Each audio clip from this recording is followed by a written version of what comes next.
Enloe Medical Center has offered air ambulance services since 1985. To date, the program has flown almost 7,000 hours, and just in 2022, it had 1,040 patient transports. FlightCare responds to emergencies 24 hours a day within a 75-mile radius of Enloe. It not only transports patients from remote areas and accident sites, but also between hospitals. Hello everyone, I'm Daniela Contreras. I'm here with Jenny Humphries, Director of EMS and Chief Flight Nurse, to talk about this important program. Thank you so much for being here today, Jenny. Thank you for having me. It's nice to see you again. So nice to see you too. Can you tell us a little bit more about FlightCare? What are some of the benefits of having it here on our area? Sure, of course. I am probably a little bit biased, but what having a program like FlightCare does for a community like ours is we live in this beautiful part of Northern California. However, it can be a little isolated when it comes to either larger medical centers or even being outside of the Chico area for recreation, travel. Some people have homes, in the mountainous communities surrounding us.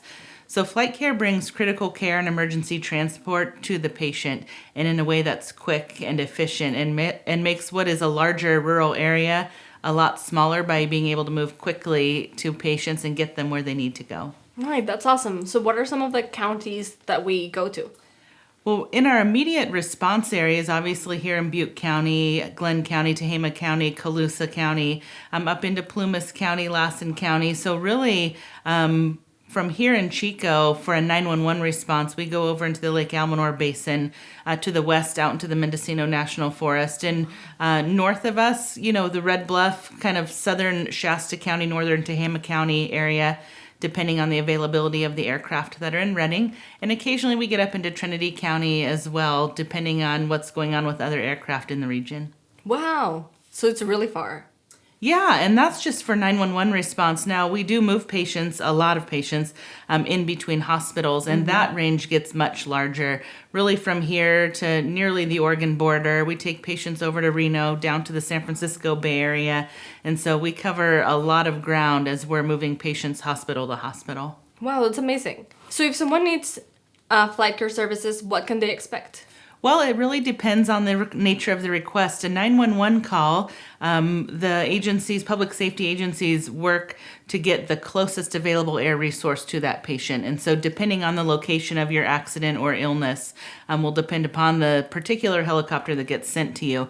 Now, inter-facility transfer, which is those patients that need to be moved hospital to hospital, of course you can expect your physician at whatever hospital you're at to have the discussion with you about the need for helicopter transport, why that you need to be flown versus go by ground. And once that happens, then they, here at Enloe, obviously, when we're here and available, we take our patients out of the hospital, and oftentimes we bring patients that are coming to Enloe as well. If you have a membership with us and you are at a hospital, even if it is out of the area, if we are available and if your doctor deems it's appropriate for you to wait, we can come and get you. If your doctor deems that it's more urgent and you'd be better benefited by a closer aircraft, you may get another aircraft, but that's a discussion you have with your provider at the time of service. Oh, wow, that's really good to know. And can you tell us, how has FlightCare helped during the several disasters that we've had here in the North State, like the Camp Fire or the Oroville Dam spillway crisis? We absolutely have had a role in almost every disaster we've had here in Butte County. The Camp Fire, our role really was in those first hours, and that was flying burn patients as they were brought out of the Paradise area to UC Davis. Immediately, the Paradise area became really unflyable due to visibility and smoke, and so CAL FIRE did a great job of setting up an area at Butte College that was still well within our visibility limitations, and the ambulances brought the patients down to there, and the helicopters, us and others in the region, just rendezvoused there at Butte College so we could take patients down to UC Davis. Oroville Dam was a little bit of a different disaster, and so actually that particular evening the concern was moving people out of the Oroville and Gridley area, and almost every ground ambulance we had in the county and then some were busy doing that, so we were actually able to staff our backup aircraft, which is the first time we've ever had two staffed at one time in program history. And so we helped move people out as another resource and a little quicker, obviously. And so we did move patients during the spillway incident just for evacuation purposes to another hospital. Wow, that is amazing. I did not know that. That's very cool. So, can you tell us a little bit about the crew? How many are there, and what type of training do you guys receive? Yeah, I mean, I am probably biased, but I love our flight crew. We staff our aircraft 365 days a year, 24 hours a day. And we do that with 6 pilots and 5 flight paramedics, 7 flight nurses, and 2 mechanics who take turns being available for us 24 hours a day. And so with that, it is, if you think about it, a fairly small group of people to provide the amount of coverage that we do. And as far as additional training, there are minimum experience requirements for all of those positions, be them medical or aviation. For the medical crew side of things, there's advanced trauma courses, critical care, flight-specific certifications. Oh, wow. And so we really spend quite a bit of time keeping a long list of additional required certifications current. That's awesome. Can you tell us a little bit of what sets FlightCare apart from other air ambulance services? Sure. When the industry began, there was a lot more hospitals that had flight programs, and over the years, that model has shifted. So there's really several very large providers in the country that generally own and operate most of the air ambulances you see. What's unique about FlightCare is we're entirely owned and operated by the hospital. Our hospital owns our FAA Part 135 certificate. We own the aircraft. All of our crew works for the hospital. Oh, wow. And in fact, it's become so unique. We're the last program of that kind in the state of California, and probably one of less than a dozen or so in the country. Wow, that's very special then. Yeah. That's very nice. And can you tell us what sort of equipment is in the helicopter? Sure. It's really, with critical care and emergency transport, our goal here at FlightCare, and I would say probably most providers, is to bring the hospital level of care out of the hospital, so that if a patient does need to be moved hospital to hospital, or when we pick them up at the scene of a 911 request, that they're getting the same level of care to the best that we can that they get in the hospital. So we have ventilators, which breathes for patients if they're unable to do so on their own. Cardiac monitors, so we're minute by minute monitoring blood pressure, pulse oximetry, heart rate, and rhythm. Has pacing capabilities as well as defibrillation. IV pumps, and keep in mind our patient population is everything from neonates through the geriatric population and trauma, medical, and everything in between. And so we do have to have everything on board that we would need immediately available to care for really any age patient and almost any medical complaint. So depending on what the patient's needs are, we can add on additional equipment that we don't always have on board on the daily, which would be something like some of our cardiac assist devices, Impella. We can do ECMO, which is very simply put a heart-lung bypass to get patients to a larger facility, usually capable of transplant. So on the daily, we have the ventilator, the cardiac monitor, IV pumps, a large bag of all sorts of medications, and everything we need from the littlest patient through the adult. And then we can adjunct that based upon the patient needs when we move really specific patient populations. Wow, that's awesome. I had no idea that you could even add more stuff. With the permission of our pilot, we can, and making sure that it still fits within the weight limitations that the aircraft may have on a particular day. Yes.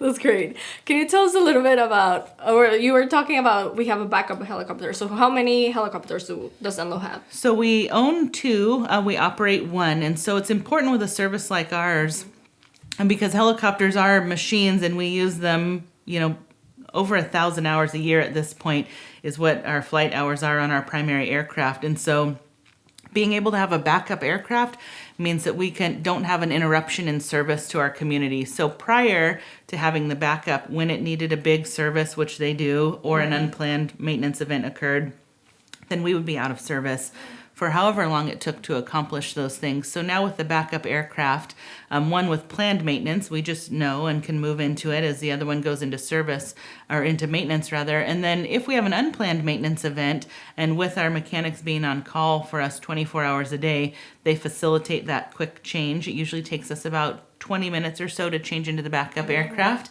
and then we're right back into service. So it's really important for a community like ours when the next closest helicopters are Marysville and Redding, up in Susanville also, but there isn't one close by. And so it's important that we maintain and continue to have service here for our own community. Wow, yeah, that's so true. And how often do we use this backup helicopter? Last year we did about 16 to 18% of our total patient volume in the backup aircraft. So it really does make a huge difference to have that available to us. Yeah, and how expensive it is for the patient to use the services of FlightCare? It really is dependent. I know air medical billing has made national news in the past few years, and it certainly is an expensive operation as an operator to, operate and keep up helicopters and crews and all the expenses that come with it. The expense to the patient is really dependent upon their insurance coverage, and so there's many variations. But we do offer a membership for those reasons, because the last thing someone wants to worry about when they need the services of an air ambulance is the cost associated with that. And so that's why over the years we've developed both ground and air membership. So what that means is for I think it's $50 for a family unless you're part of a group, and there's all kinds of information on our website about that. But then if you were to be flown by our program or one of the reciprocating programs, which there are actually quite a bit of coverage in the northwestern part of the United States, then there isn't any out-of-pocket cost to you. So what we would do is we'd bill your insurance, and any leftover, is not the patient's responsibility. And so it really is a good tool for a fairly inexpensive cost to ensure that there isn't associated out-of-pocket. For sure. So it's definitely beneficial to sign up for a membership because you never know when you might need it. It is, yeah.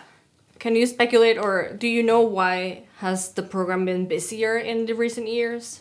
It's hard to say. It feels like ground and air, we've just been busier year over year.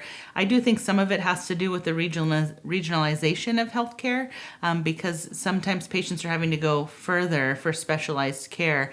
In our area, the closest pediatric ICU is in Sacramento, and so from Oregon south, a lot of pediatric patients get moved to Sacramento for specialized pediatric care. And I think too, the population has probably grown a little bit, and people are hopefully out and about a little more. But it also, the smaller hospitals need a place to send their patients in Enloe as it has grown, and as Enloe has expanded its service lines. It makes it so that we're bringing a lot more patients back here to Chico. So I think it's a combination of things, but we certainly have gotten much busier over the last few years. Yeah, it definitely sounds and feels like it. Yes. Can you tell us how often do we respond, or do you guys respond to remote areas? We live, even though Chico is a bustling, fairly large-sized community now, we're surrounded, as most people know, by, a lot of rural areas. And so of our call volume, about, 28% or so of that originates from 911 calls. And so a lot of those are in areas that are considered fairly remote. So the utilization of the aircraft becomes important in shortening that time it takes to get people to the hospital. Wow, that is amazing. I can't imagine just being in the park and then just having it's amazing. Yeah. Can you tell us a little bit more about the new helicopter? I understand that we need a new helicopter. Yes, and I think a lot of people still maybe consider the one we're operating new, but it's been in service since February of 2015, and we are just approaching 7,000 hours of flight hours on that. Wow. And so it has definitely been doing its work. And along with that, our A-Star, which we've had since 2001, Airbus, the manufacturer, is no longer supporting that particular aircraft. So getting parts for it are becoming more difficult. And we've found that over the years, as we've advanced our clinical capability and practices, there's things that we can't necessarily do in the backup aircraft that this slightly larger airframe allows for us to do. And so it is time to add another one to our fleet that better meets our needs and gives us one that's been working so hard for us for the last 8 years a little bit of a break. Right. So that means that the current backup helicopter will be sold, or will be get rid of? Yep. So we will find there is actually quite a large secondary market for those, both in and out of the United States. And so when we take delivery of the new one, then our current backup will go on to its next adventure, whatever that might be. That's awesome.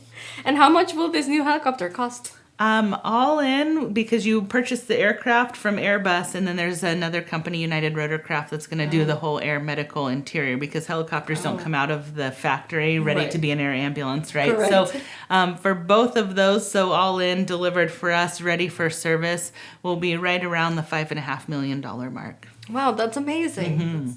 And when will this new helicopter take flight? Well, we are expecting it to be here in Chico with us by probably mid to end of March next year. So it'll arrive from France, where it begins its journey in October of this year, and then it gets completed at Airbus. It'll be moved to United Rotorcraft, where they will complete the medical interior. So it should come to us ready for patients probably March of next year. Wow, that's awesome. So exciting. It is. Is there anything else that you would like to add, Jenny, that I didn't ask you?